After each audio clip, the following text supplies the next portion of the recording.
साताऱ्याची ती जुनी माती, लहानपणीच्या आठवणींचा तो सुखावणारा इतिहास आणि मुंबईच्या ऑफिसमधला तो भयानक सस्पेन्स आता पूर्णपणे संपला होता.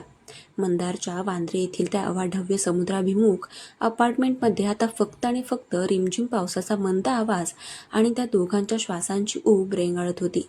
दुसऱ्या दिवशी सकाळी जेव्हा खिडकीच्या पारदर्शक काचेवर कोवळ्या उन्हाची किरणे पडली, तेव्हा कावेरीच्या डोळ्यांवरचा झापड हळूहळू उघडला. तिचा चष्मा बाजूच्या स्टँडवर पडला होता. चष्म्याशिवाय धुसर दिसणाऱ्या जगामध्ये तिने हाताने चाचपडत चष्मा नाकावर लावला. समोरच मंदार गाढ झोपलेला होता. त्याचे लांब विस्कटलेले केस त्याच्या कपाळावर आले होते आणि त्याच्या चेहऱ्यावर एक लहान मुलासारखा निष्पाप भाव होता. कावेरीच्या ओठांवर एक गोड हसू उमटले. तिने अत्यंत हळुवारपणे तिची नाजूक बोटे मंदारच्या केसांमधून फिरवली. पण मंदार रॉकस्टार असला तरी तो सकाळी शांतपणे उठणाऱ्यांपैकी नव्हता. कावेरी हळूच उठून बेडवरून खाली उतरणार इतक्यात मंदारने डोळे न उघडताच तिचा हात पकडला आणि तिला एका झटक्यात तिला पुन्हा स्वतःजवळ ओढले. कावेरी थेट त्याच्या छातीवर जाऊन पडली. मंदार, काय करताय? सकाळी सकाळी उशीर होतोय ऑफिसला. कावेरीने त्याच्या छातीवर हलकी बुक्की मारत उसने अवसान आणून कडक आवाजामध्ये म्हटले. कसले ऑफिस आणि कसला उशीर? मंदारने डोळे उघडून अत्यंत आळशी, रोमॅन्टिक आणि खोडकर नजरेने तिच्याकडे पाहिले. आज कंपनीचा बॉस पण मीच आहे आणि PR मॅनेजरची अपॉइंटमेंट पण माझ्याकडेच बुक आहे. आज नो ऑफिस आणि नो मीटिंग्स. आज फक्त आपण दोघं. असं चालत नाही रॉकस्टार सर. कावेरीने हसून त्याचा हात सोडवला आणि ती उठून उभी राहिली. जग्गी आणि विक्रमच्या प्रकरणानंतर ऑफिसचं खूप काम थकीत आहे. आज संध्याकाळी एक नवीन म्युझिक अल्बमची मीटिंग आहे. त्यामुळे चला, आळस सोडा आणि पटकन तयार व्हा. सकाळी 10 वाजता दोघेही मुंबईच्या लोअर परेल येथील द वाईब स्टुडिओमध्ये दाखल झाले. आता ऑफिसमधले सगळे वातावरण बदलले होते. जग्गी आणि विक्रम जेलमध्ये गेल्यामुळे सर्व कर्मचाऱ्यांच्या चेहऱ्यावर एक वेगळाच आनंद होता. कावेरीने तिची चीफ एक्झिक्युटिव्ह मॅनेजरची खुर्ची सांभाळली होती, तर मंदार त्याच्या केबिनमध्ये नवीन गाण्याच्या कंपोजिशनमध्ये व्यस्त होता. पण याच शांत वातावरणामध्ये एक नवीन, मजेशीर आणि अतरंगी राड्याची सुरुवात होणार होती. दुपारी 12 वाजता ऑफिसच्या मुख्य लिफ्टचा दरवाजा उघडला आणि आतून एक अत्यंत देखणा, गोरापान, उंच आणि आजकालच्या बॉलिवूडचा आघाडीचा तरुण मॉडेल आणि अभिनेता रोहन मेहरा बाहेर आला.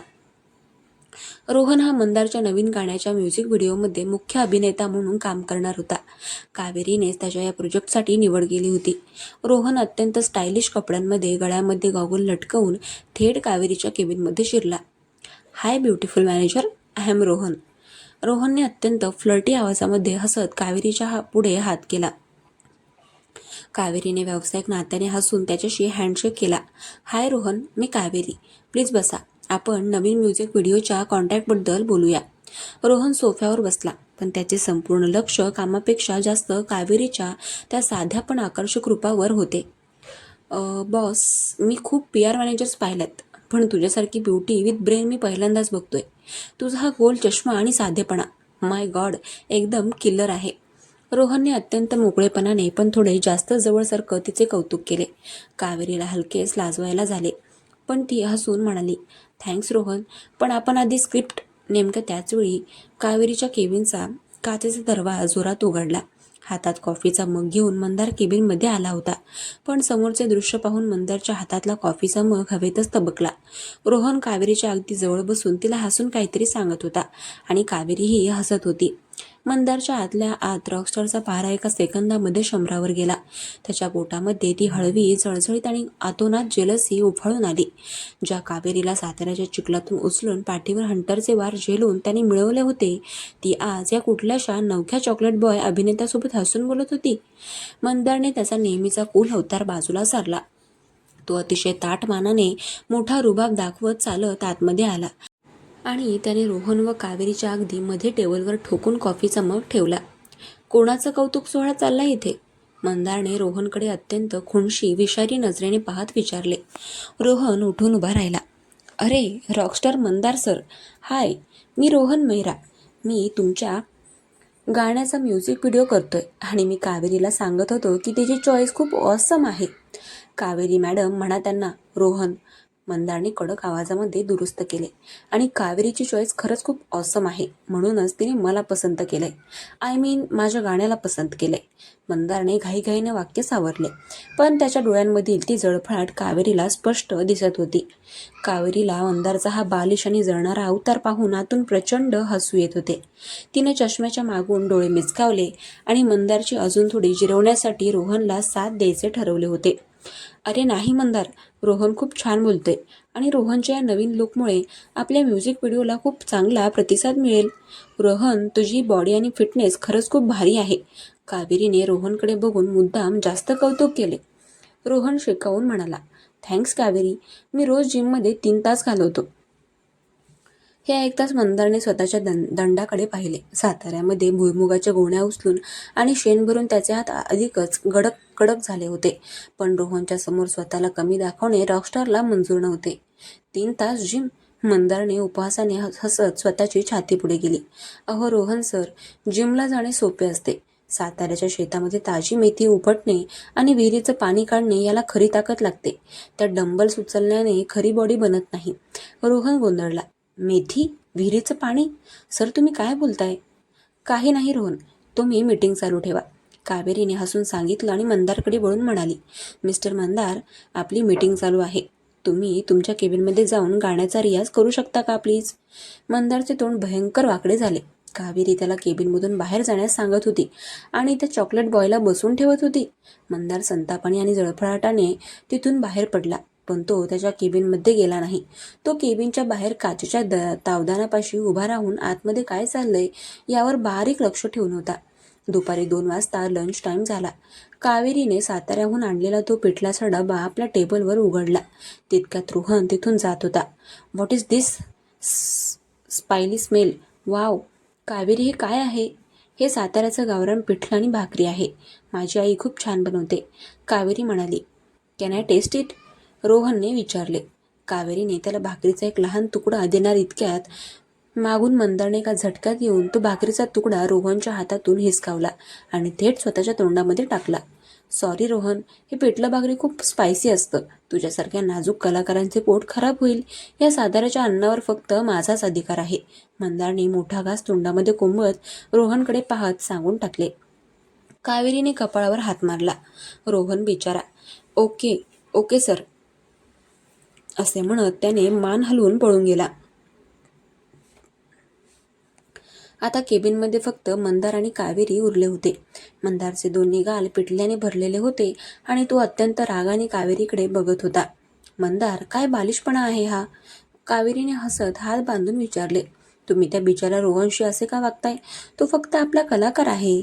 मी बालिशपणा करतोय? मंदारने तोंडातला घास गळत जोरामध्ये विचारले.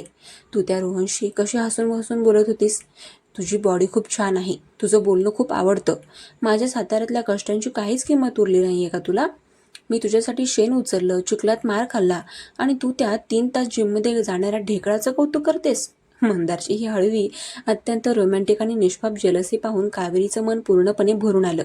ती चालत त्याच्या अगदी जवळ आली. तिने तिच्या पांढऱ्या रुमालाने मंदारच्या ओठांना लागलेलं पिठलं पुसलं. तिने चष्म्याच्या मागून त्याच्या रागीट डोळ्यांमध्ये पाहिले आणि त्याचे दोन्ही गाल आपल्या नाजूक हातांमध्ये पकडले. ओ माझे जळकुटे रॉकस्टार सर, मला त्या रोहनमध्ये अजिबात रस नाहीये. मी तर फक्त तुमची फजिती बघण्यासाठी आणि तुम्हाला चिडवण्यासाठी त्याच्याशी बोलत होते.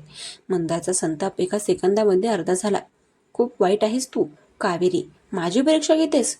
हो, कारण जळताना तुम्ही खूप क्यूट दिसता, कावेरीने लाजत सांगितले. रोहनची जिमची बॉडी असेल, पण माझ्या या हृदयामध्ये फक्त आणि फक्त साताऱ्याच्या चिखलात माखलेला, माझ्यासाठी जीव देणारा मंदारच राहतो. बाकी जगातला कोणताही सुंदर मुलगा आला तरी मला काही फरक पडत नाही. मंदारच्या चेहऱ्यावर एका क्षणामध्ये जगातील सर्वात मोठे हसू उमटले. त्याची ती सगळी जेलसी एका सेकंदामध्ये हवेमध्ये विरघळून गेली. त्याने अवसान आणून तो म्हणाला, अच्छा, मग मगाशी त्या रोहनला पिठलं का भरवत होतीस? मी भरवत नव्हते, तो मागत होता. पण आता हे उरलेलं पिठलं भाकरी मी स्वतः माझ्या हाताने तुम्हाला भरवणार आहे. चालेल? कावेरीने भाकरीचा एक घास पिठल्यामध्ये बुडवून मंदारच्या तोंडासमोर धरला. मंदारने अत्यंत समाधानाने कावेरीच्या हाताने तो घास खाल्ला. संध्याकाळचे 5 वाजले होते. ऑफिस सुटण्याची वेळ झाली होती. मंदार आणि कावेरी लिफ्टने खाली पार्किंगमध्ये आले. पावसाची रिमझिम अजूनही सुरूच होती. मंदारने गाडीचे दार उघडले आणि ते दोघे गाडीमध्ये बसले. कावेरी, आज संध्याकाळी आपण कुठे जायचं? मंदारने गाडी स्टार्ट करत विचारले. कुठेही जाऊयात मंदार, पण त्या रोहनच्या जिमच्या बाजूने नका जाऊ, नाहीतर तुमचे डोळे पुन्हा जळायला लागतील. कावेरीने गालातल्या गालामध्ये हसत त्याला पुन्हा चिडले. गप्प पैसा मॅनेजर. मंदारने हसून तिचा हात घट्ट धरला आणि गाडी वांद्रे बॅटस्टँडच्या चौपाटीच्या दिशेने वळवली. समुद्राच्या लाटा काठावर आदळत होत्या. पावसाचे थेंब गाडीच्या काचेवर टपटप पडत होते आणि गाडीच्या आतमध्ये मंदार कावेरीच्या या नव्या मजेशीर आणि हळुवार प्रेमाचा गोड सुवास पसरला होता.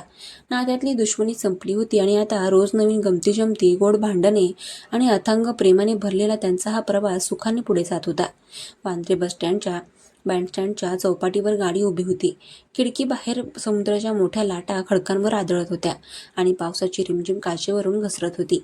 गाडीच्या आतमध्ये एक शांत, उबदार आणि गोड शांतता पसरली होती. कावेरीने मंदारच्या खांद्यांवर डोके टेकवले होते आणि मंदारच्या हाताची मजबूत बोटे कावेरीच्या हाताच्या नाजूक बोटांमध्ये गुंतलेली होती. मगाशी ऑफिसमध्ये रोहनवरून झालेल्या त्या मजेशीर जळफळाटाची जागा आता एका अथांग, निखळ जिव्हाळ्याने घेतली होती. कावेरी, मंदारने अगदी हळूच आवाजामध्ये तिच्या कानाजवळ श्वास सोडत म्हटले. आज खरंच खूप दिवसांनी मन एकदम मोकळं आणि शांत वाटतंय ग.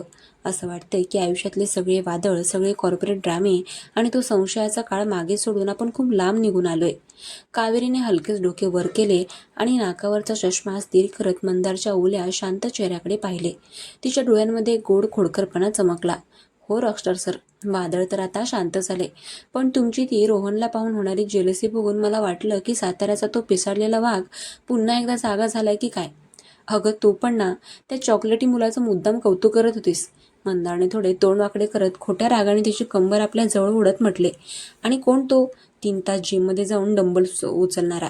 त्याला काय माहीत साताऱ्याच्या शेतामध्ये ओढ्याचं पाणी आलं असताना भुईमुगाच्या गोण्या वाहणं काय असतं आणि चिखलामध्ये पडल्यावर चेहऱ्यावरचं शेण साफ करून घेणं काय असतं. कावेरीला मंदारचा तो साताऱ्याच्या शेणाचा विषय पुन्हा एक ऐकून खळखळून हसू आले. तिचा तो निखळ, मोकळा हसण्याचा आवाज गाडीच्या बंद काचांमध्ये घुमला. मंदार तिच्या त्या हसण्याकडे मंत्रमुग्ध होऊन पाहतच राहिला. हसा मॅडम, हसा. साताऱ्याच्या त्या आईने आणि तुझ्या या गोल चष्म्याने मला रॉकस्टारवरून थेट शेतातला गडी बनवलाय. मंदार हसून म्हणाला. गडी नाही मंदार. कावेरीचा आवाज अचानक मऊ झाला. तिने तिचा उजवा हात मंदारच्या गालावर ठेवला. तिच्या बोटांचा तो मऊ स्पर्श लागताच मंदारच्या चेहऱ्यावरचा खोडकरपणा नाहीसा झाला. कावेरीच्या डोळ्यांमध्ये एक अथांग आदर आणि प्रेम उफाळून आले. तुम्ही माझ्यासाठी, माझ्या स्वाभिमानासाठी आणि माझ्या आईसाठी जे केलंत ना, ते जगातला कोणताही रॉकस्टार किंवा कोणताही श्रीमंत माणूस करू शकत नाही. तुम्ही माझे आहात आणि मला तुमचा प्रचंड अभिमान आहे. मंदारने हलकेच तिच्या हाताचा तळहात आपल्या ओठांवर टेकवला आणि तिचे चुंबन घेतले. आणि तू माझी ढाल आहेस कावेरी. तू नसतीस तर हा मंदार कधीच या संकटातून बाहेर पडू शकला नसता. दोघांच्या नजरा एकमेकांमध्ये गुंतल्या होत्या. खिडकीबाहेर पावसामुळे पिवळ्या दिव्यांचा प्रकाश पाण्यावर तरंगत होता. मंदार हळूच तिच्या जवळ झुकला. कावेरीने आपले डोळे नकळत मिटून घेतले. मंदारने तिचे दोन्ही गाल आपल्या हातांच्या तळव्यामध्ये घेतले आणि तिचे ओठ अतिशय मऊ, हळुवार आणि दीर्घ प्रतीक्षेनंतर आलेल्या एका उत्कट प्रेमाने आपल्या ओठांमध्ये सामावून घेतले. नात्यातल्या सगळ्या शंका, तो स्टुडिओतला जुना अबोला, विक्रमची गद्दारी आणि जग्गीचा थ्रिलर ड्रामा, सगळं काही या एका हळुवार स्पर्शामध्ये पूर्णपणे विरघळून भस्म झाले होते. काही वेळाने कावेरीने मंदारच्या छातीवर डोके टेकवले आणि मंदारच्या हाताची बोटे तिच्या केसांमधून फिरत राहिली. मॅनेजर मॅडम, आता पुढे काय? मंदारने हसून विचारले. ऑफिसचे सगळे काम नीट चालले. जग्गी आणि विक्रम जेलमध्ये गेलेत. सुमितचा पत्ता कट झालाय. आता आपल्या लव्ह स्टोरीचा पुढचा टप्पा काय असणार? कावेरीने डोळे उघडून त्याच्याकडे पाहिले आणि मिश्किलपणे म्हणाली. पुढचा टप्पा म्हणजे उद्या सकाळी 9 वाजता पुन्हा ऑफिस. कारण साताऱ्याहून आपण जरी आलो असलो तरी नवीन म्युझिक अल्बमचे रिलीज डेट जवळ आली आहे आणि यावेळी रॉकस्टार मंदारच्या गाण्याचा व्हिडिओ सुपरहिट करण्याची जबाबदारी माझी आहे. बाप रे, पुन्हा कामाचा हुकूम. मंदारने कपाळावर हात मारला. मला वाटलं होतं की मॅनेजर मॅडम आता थोडा रोमांस मूडमध्ये असतील, पण इथे तर पुन्हा टाइम टेबल तयार होतंय.